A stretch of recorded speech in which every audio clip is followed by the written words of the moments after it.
Welcome to the Locked On Titans podcast. I am your host, Tyler Rowland.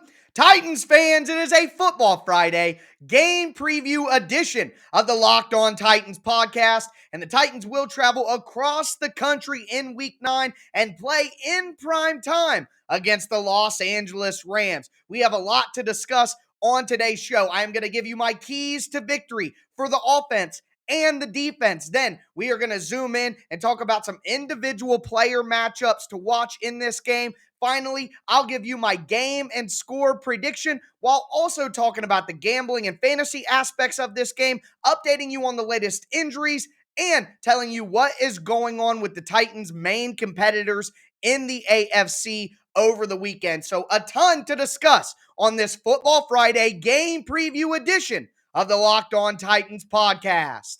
Let's get it! You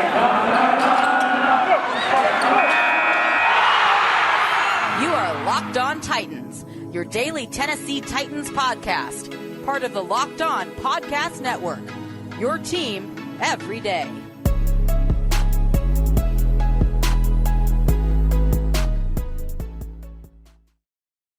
Titans fans, I am excited for another weekend of football. Can't believe that it's week 9 already. We are essentially halfway through the 18-week NFL regular season, and this first half of the season has flown by, but it has been a ton of fun talking to you guys every day, doing the podcast, giving the film content, everything, and I am ready for an excellent back half of the season as well. But what stands between the Titans and the back half of that schedule is a primetime matchup against the Los Angeles Rams. We are going to break down everything you need to know for that game. Before we do, though, do want to let you guys know that this episode of the Locked On Titans podcast is brought to you by McDonald's, proudly serving communities since 1965. That's a long time. McDonald's has always been more than just a place to get a tasty, affordable meal. It's an unofficial community center. A big thank you to our friends at McDonald's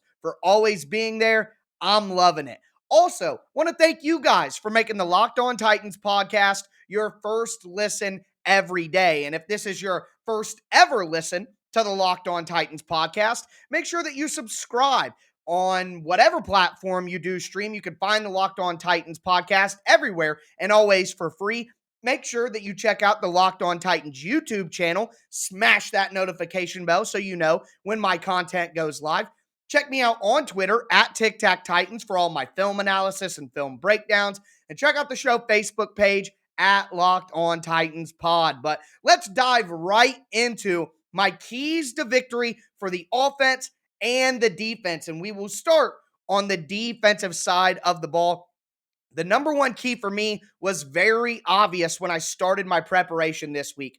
The Titans must stop the explosive pass plays. Now, luckily for the Titans, in the past month, they have played a few teams that have a very explosive passing game. The Buffalo Bills, for one, and the Kansas City Chiefs, for two. So I would expect a similar game plan from the Titans. Keep everything in front of you. Make sure that you don't get beat on the explosive play over your head. Make the Rams offense be patient. Make them drive 10, 12, 15 plays and hope that by having them nickel and dime down the field, they will eventually make a mistake that results in a turnover or a red zone stop. So the general philosophy for the Titans is to keep the Rams in front of them and make them earn it every single time without having those big explosive pass plays that they have relied on so far throughout the season. Right now, the Rams have the fourth most explosive passing offense in the NFL. 12%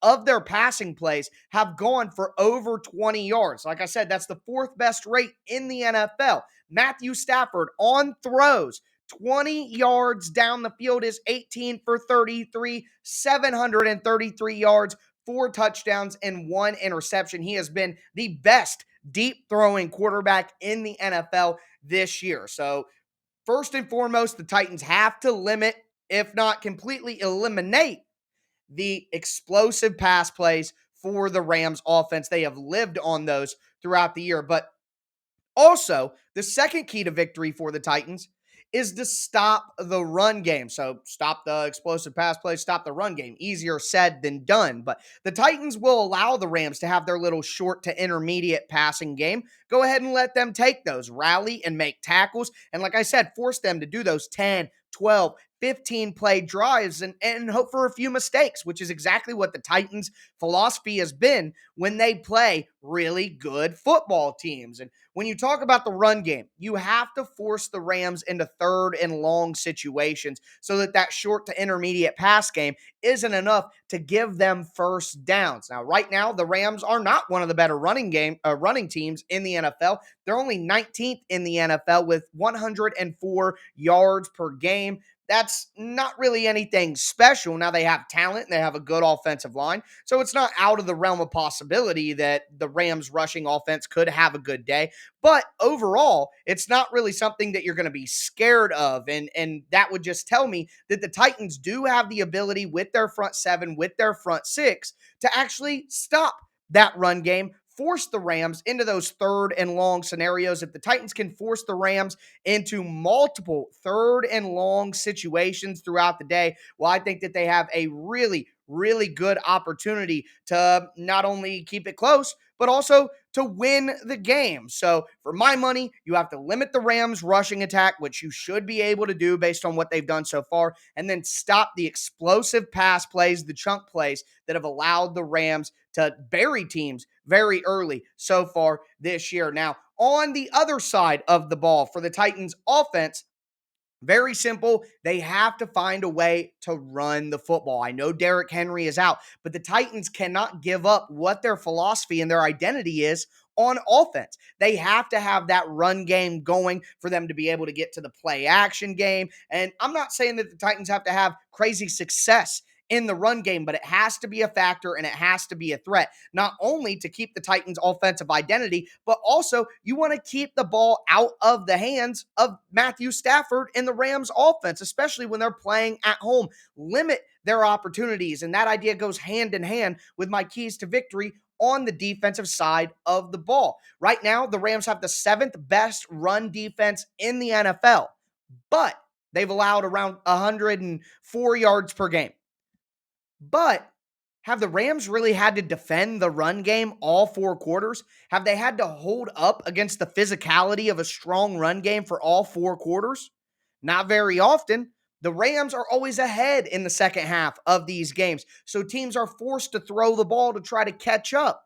The Titans can't be in that situation, and even if they do get down a little bit, they have to stick with the run game and force the Rams to deal with that physicality 4 quarters long. And the only loss that the Rams have this year, it's no coincidence that they've given up the most rushing yards they have all year. 216 rushing yards allowed to the Arizona Cardinals in their only loss. Every other game this year, they've given up 137 yards or less. So for my money, the Titans need to make sure that they run the ball for multiple factors. Also, when they throw the ball, max protection. You cannot let the Rams front pass rush, Aaron Donald, Leonard Floyd, maybe Von Miller if he's ready to go. You can't let them completely destroy the game. I would leave in a couple of tight ends. I would leave in running backs. Look for the Titans to go out and shotgun wide spread formations, but have two tight ends to cover the edges. The Titans need to do whatever they can. Two-man routes with Max Pro.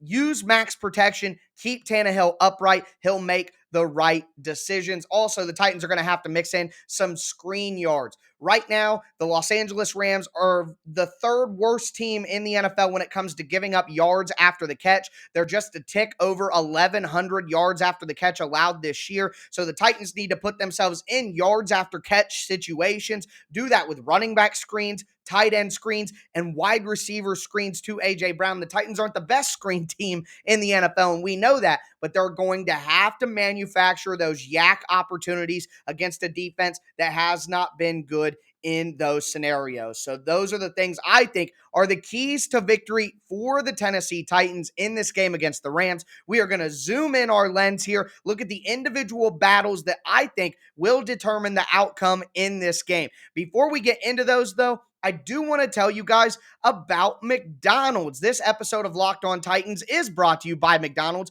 who have proudly proudly been serving communities since 1965. McDonald's has always been more than just a place to get a tasty, affordable meal. It's a place where friends and family can come to reconnect, a place where classmates can meet up for a study group, knowing they'll have dependable Wi Fi and an endless supply of French fries and McFlurries. It's a place where your teammates, your competitors, everyone, the home and away team can all come to recharge. Make sure that you head to your McDonald's to refuel and reconnect. Did somebody say Locked On Titans watch party? Maybe one day we will organize that. But all I know right now is McDonald's is a great place to get your pregame meal. I am loving it. Ba da ba ba ba.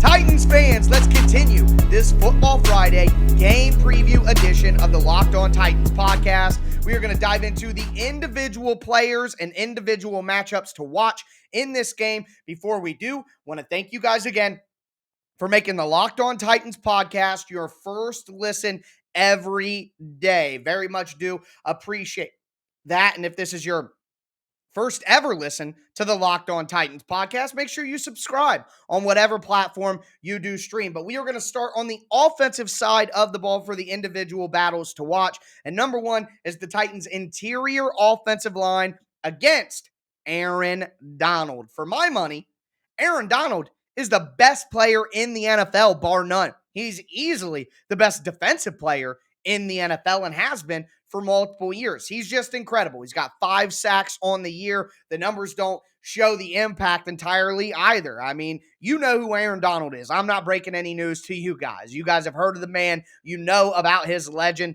and the Titans are going to have their hands full. The interior offensive line of the Titans, especially in pass protection this year, has struggled. Ben Jones, Roger Saffold, Nate Davis, and Dylan Radins, who's gotten a lot of spot duty, are responsible for 52 of the 105 pressures that have been allowed by the Titans this year. So almost half of those pressures have come from that interior line. And Dylan Radins might be starting in this game with Nate Davis on the injury report. We will talk about the latest injuries at the end of today's show. But with Radins potentially stepping in, Radins has had real trouble with some of the best pass rushers in the NFL as a rookie, most likely would, who's used to playing tackle throughout his life. So if Radins does start, the Titans need to stay with that max protection like I've been talking about, and they're going to need one of the best performances of the season from that interior offensive line. Aaron Brewer also practicing this week, could be added back to the active roster from the 21-day acclimation period from IR that he's on right now. That'll be something to watch because Brewer is certainly more equipped to play in this game than Dylan Radins is right now. The next matchup that I will be watching is Jalen Ramsey against A.J. Brown. Now, I talked about this on Crossover Thursday, but I want to highlight it some more. Jalen Ramsey has played in the slot a ton this year. He's got 213 snaps in the slot compared to 215 snaps out wide. He has been a slot cornerback for the Rams, who use him in what they call the star position. That was a terrible star. It's more of a triangle. Can I make a star with my hands? This is just great audio content. Either way, I'm not very artistic. It is what it is. But Jalen Ramsey has been playing in the slot, and if he does that, it'll be interesting to see whether he stays with AJ or not. AJ Brown played the most snaps in the slot he's ever played in his career in Week 8.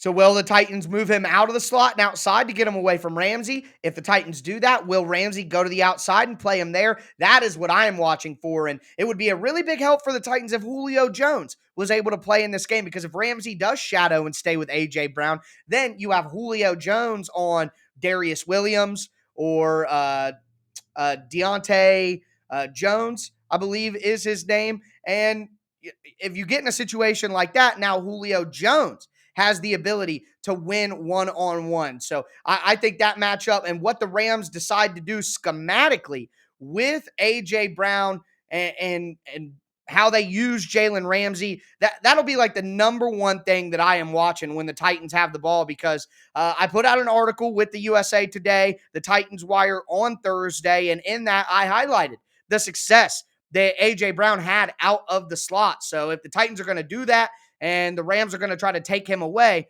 well, that chess match is going to be interesting to watch going forward. And just to make sure that I correct myself and have everything right, it's Dante Dion, not Dante Jones, Dante Dion, who is the other cornerback for the Rams. Of course, they are looking to get back Darius Williams, a guy who is their normal starting corner. So that will be the matchup to watch on offense. On defense, for me, it's simple. It's Elijah Molden or Chris Jackson, whoever is able to be out there against Cooper Kupp. Cooper Kupp has simply been dominant this year. There's no other way around it.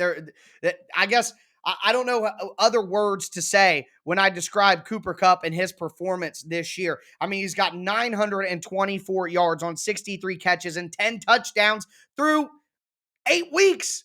It's unbelievable. And they target Cooper Kupp so much in the red zone. The Titans will have to have a great plan for how to play that. The Titans like to play man in the red zone, and they can do that, but you're going to need one of those safety zone defenders to hover over Cooper Kupp, double bracket him at the line of scrimmage. The Rams like to use motion and then get Cooper Kupp out into the flat and create picks and rubs to get him open. Well, something that the Titans did last week that I highlighted in my film breakdown on Twitter when I did my clips. I talked about it as well on the show on Wednesday.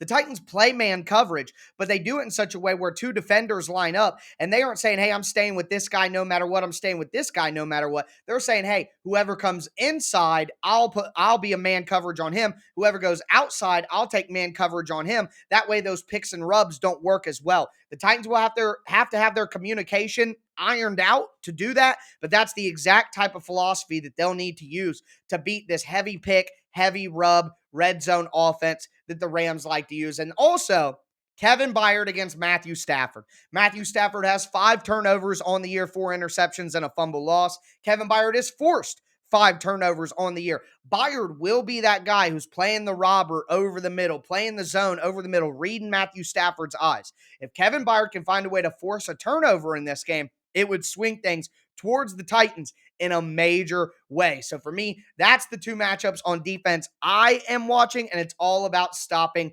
that Rams passing attack. Now, we are going to get into the last segment of today's show where I give you my game and score prediction, talk a little fantasy, talk a little gambling. I'm going to update you guys on the injury status of the Titans players as of Thursday afternoon, and also we'll check on the other important teams for the Titans and what they're doing in week 9. We're going to talk the AFC contenders and the AFC South division as well. Before we get into that, though, do got to tell you guys about the best tasting protein bars ever from our friends over at Built Bar. I love Thanksgiving, all the good food and treats and plenty of them, but you may want a yummy dessert that isn't full of calories and sugar. The perfect time for a Built Bar. Built Bars are the new holiday dessert. You can feast on something delicious and feel good about it. One slice of pie has upwards of 300 calories, and that's on the low end.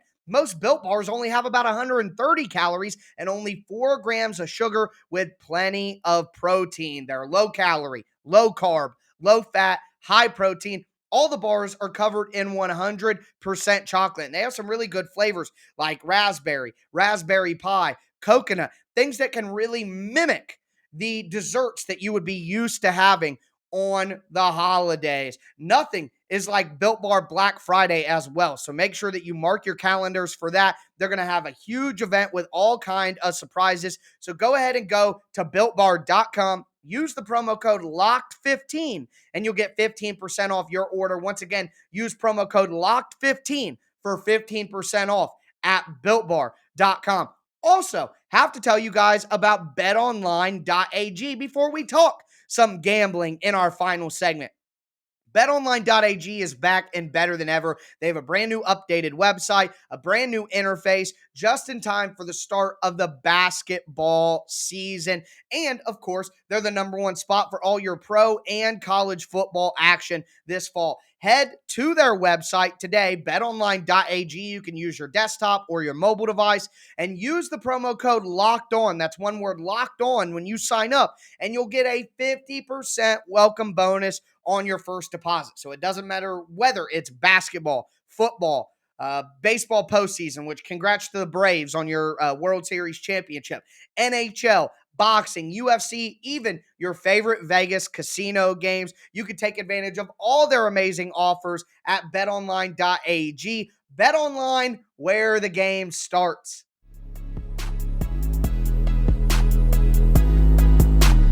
Titans fans, we are going to cap off this Football Friday game preview edition of the Locked On Titans podcast by giving you my game and score prediction, talking fantasy and my beautiful dark twisted fantasy preview, talking gambling and keeping it plus 100. I'm going to give you the important games to pay attention to on the week 9 slate. And we're also going to talk the latest injury report for the Titans as it is a little bit important. But before we get into that, I want to thank you guys again for making the Locked On Titans podcast your first listen every day. As for that second listen, you got all your Tennessee Titans information here with me, but get all of the latest NFL news and NFL perspective from the Peacock and Williamson podcast, hosted by Brian Peacock and former NFL scout Matt Williamson. It's Monday through Friday, like I said, giving you a national perspective on all of the latest NFL news. Check out the Peacock and Williamson podcast, part of the Locked On Podcast Network, wherever you get your podcast. But we are going to start with my game and score prediction. I know that's what you guys came for. For me, I got a lot of heat this week for my philosophy going into this game. I don't think the Titans are going to win this game. They have to go across the country. They have to play late at night in prime time. They have a ton of injuries, including Julio Jones, Jeff Simmons, Nate Davis, Ryan Tannehill's neck, obviously Derrick Henry, and more injuries than that we're going to talk about in just a second. I personally would use this as a secondary bye week. I would sit any Titan that is dealing with an injury that you're concerned about their health. I would sit. And I would go up there and I would play your best. You try to win. Of course, you don't lie down and die. You try to win. But I would take this opportunity to rest any Tennessee Titan that is really, really banged up. The Titans don't have their bye week until week 13. They're going to need to win some of these games that lie ahead of them to secure their playoff spot without Henry.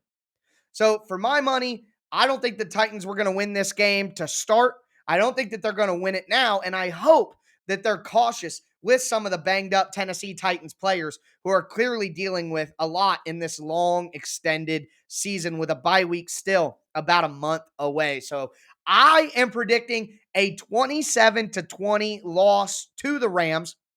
Now, good news for all of you guys who are mad about it. Anytime I pick the Titans to lose, they usually find a way to win.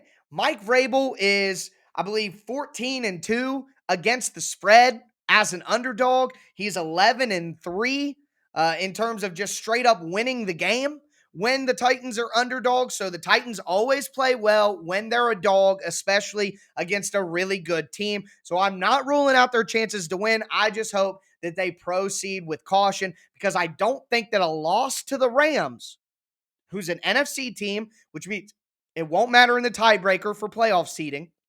I don't think that the Rams losing to them is going to stop the Titans from accomplishing their long-term goals. The Titans have to beat the Texans, the Jags, the Dolphins. They have to win those games.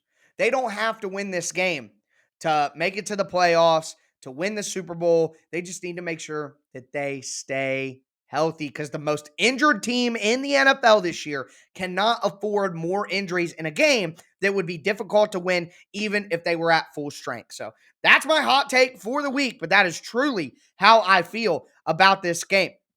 Now, let's talk about the injuries. That's a great segue to get into the latest injury report. So I'm going to go through this pretty quickly with you guys. Corey Blossomgame hasn't practiced Wednesday or Thursday. Nate Davis with a concussion hasn't practiced Wednesday or Thursday. Rashaan Evans still hasn't practiced Wednesday or Thursday. Chris Jackson, who's become an incredibly important part of the Titans defense, has not practiced so far this week. Greg Maben, who has now become a Titans starting cornerback, has not practiced so far this week. Jeffrey Simmons has not practiced so far this week.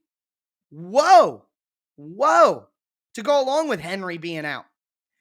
Torrey Carter at fullback, limited both days. Bud Dupree, limited both days. Julio Jones, limited both days. Kendall Lamb was limited Wednesday, but was full on Thursday. Tyir Tart, limited on Wednesday, but now full on Thursday. Dane Cruikshank, full both days, coming back from a concussion himself. That's a good sign. But Harold Landry, Taylor Lewan, and Monty Rice all were available on Wednesday, not on the injury report, and now they're on the injury report and were limited on Thursday. Harold Landry with a hamstring, Taylor Lewan's knee, and Monty Rice's knee. Guys, that is to go along with already being the most injured team in the NFL, having the most guys in the NFL on IR this year.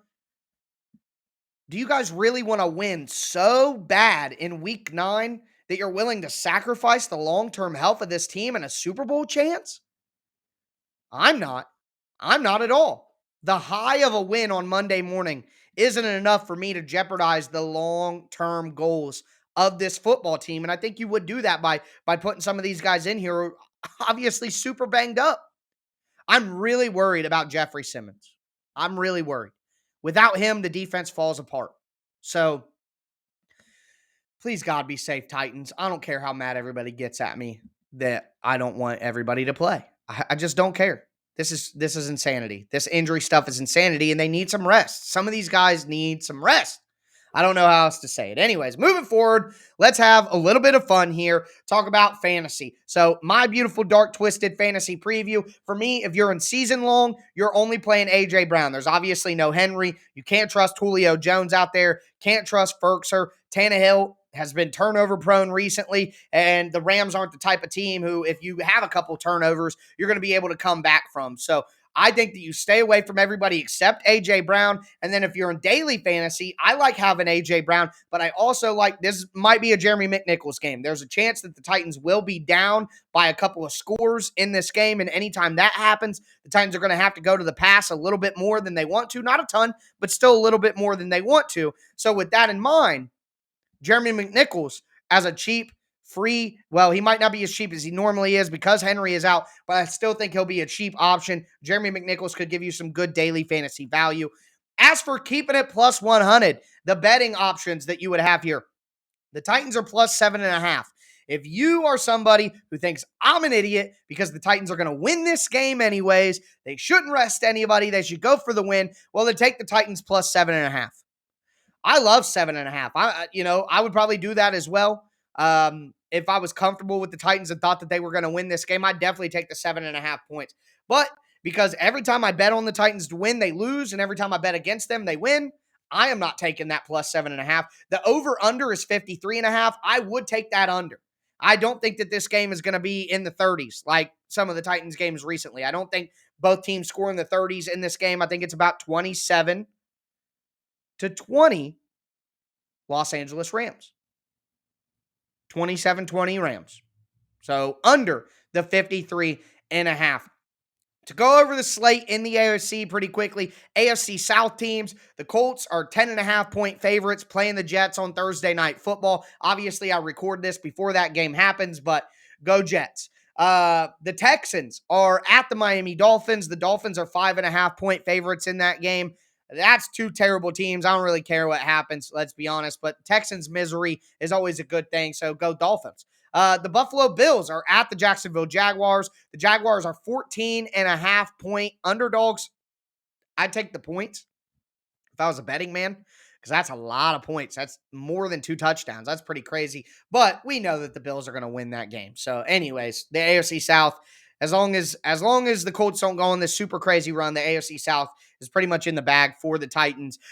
Then the Las Vegas Raiders have been dealing with some turmoil, but they are with the Titans at the top of the AFC. They had a bye last week. They are on the road against the New York Giants. The Giants are 3-point underdogs in that game at home. The Giants are god-awful. They're just absolutely terrible, and I bet the Raiders win that game. The Vikings are at the Baltimore Ravens. The Ravens are 6-point favorites. I would take the Vikings in the points in that game, although I think the Ravens do ultimately win. And then the Browns are at the Bengals. The Bengals still fighting for one of the top seeds in the AFC, and the Bengals are 1-point favorites in that game, and I would probably stay away from that game from a betting standpoint. So those are the AFC contenders and what they're doing in Week 9, the AFC South division rivals and what they're doing in Week 9. We talked fantasy, we talked gambling. I gave you my game and score prediction. That is going to do it for me today, folks. I hope you guys enjoy your weekend. I will be back with you guys very late on Sunday night into Monday morning. Going to be another tired week for your boy as we start out with a late night recording the podcast directly after the Titans play the Rams. But my reaction pod will be up on YouTube about an hour and a half after the game. It will be up for you guys in the morning on Monday for the podcast crowd. Either way, I may be tired, so just fight through with me on that one. But excited to watch this game, excited to see what happens. I will be back with you guys to break it all down after the game. That's going to do it for me today, folks. As always, I am your host, Tyler Rowland, and this was Locked On Titans.